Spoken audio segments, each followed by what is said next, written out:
La taille du pénis est un facteur décisif dans la vie sexuelle de l'homme. Pourquoi?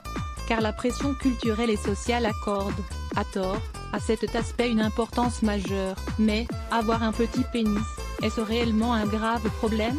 Chez les hommes, la taille de l'organe sexuel au repos est très variable et change en fonction de la température du lieu et de l'état émotionnel. Le manque d'excitation, le stress, l'anxiété et l'effort physique ont tendance à faire varier le volume des corps érectiles. D'autre part, il faut souligner que la taille du pénis au repos n'est pas la même que celle du pénis en érection. C'est pour cette raison que les hommes s'observent mutuellement dans les vestiaires, les douches ou les gymnases, et qu'ils ont alors l'occasion d'observer que tous les pénis sont différents. Si certains n'y prêtent que peu attention, d'autres font une fixette sur ce sujet. La peur d'avoir un petit pénis peut même devenir une maladie et avoir des conséquences graves sur la santé émotionnelle. Le complexe du petit pénis en premier lieu, nous pouvons mentionner le trouble dysmorphique du corps appliqué au pénis. Cette pathologie psychique n'a rien à voir avec la taille de l'organe sexuel. Les hommes qui en souffrent ont en général des pénis normaux. Il existe des hommes en bonne santé psychique dont le pénis est bien plus petit, et qui n'en sont en rien affectés émotionnellement. L'inquiétude concerne uniquement la taille du pénis au repos. Les hommes présentant ce complexe n'ont en général aucune espèce d'inquiétude concernant leur sexualité.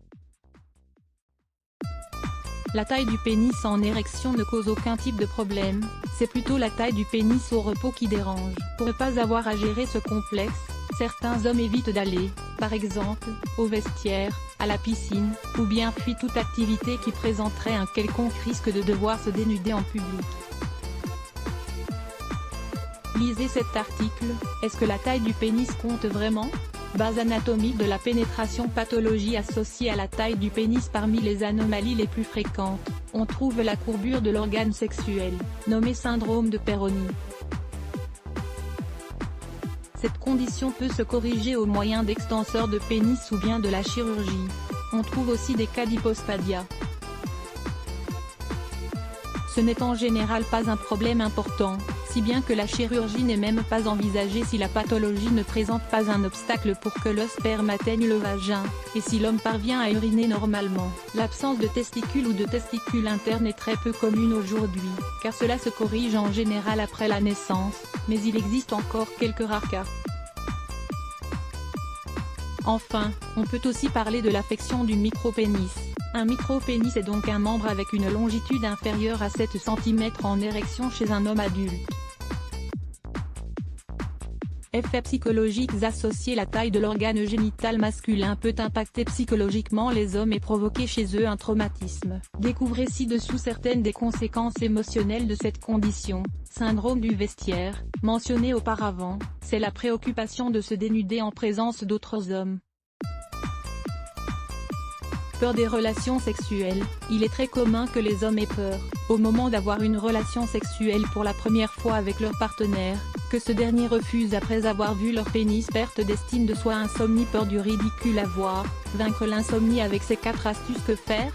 Avant de procéder à des techniques pour faire grandir son pénis, il est recommandé de suivre une routine qui n'affecte ni ne contredise le traitement. Le plus efficace pour augmenter la taille de la zone génitale et avoir des relations sexuelles épanouissantes est de mener un style de vie sain. Alors, évitez l'obésité, le régime quotidien doit être équilibré et il faut privilégier la consommation de légumes. Limitez votre consommation de tabac et d'alcool, ces 2 substances empêchent l'expansion des vaisseaux sanguins, et donc le flux correct du sang jusqu'au corps caverneux. Ne consommez pas de stupéfiants, ne pratiquez pas certains sports.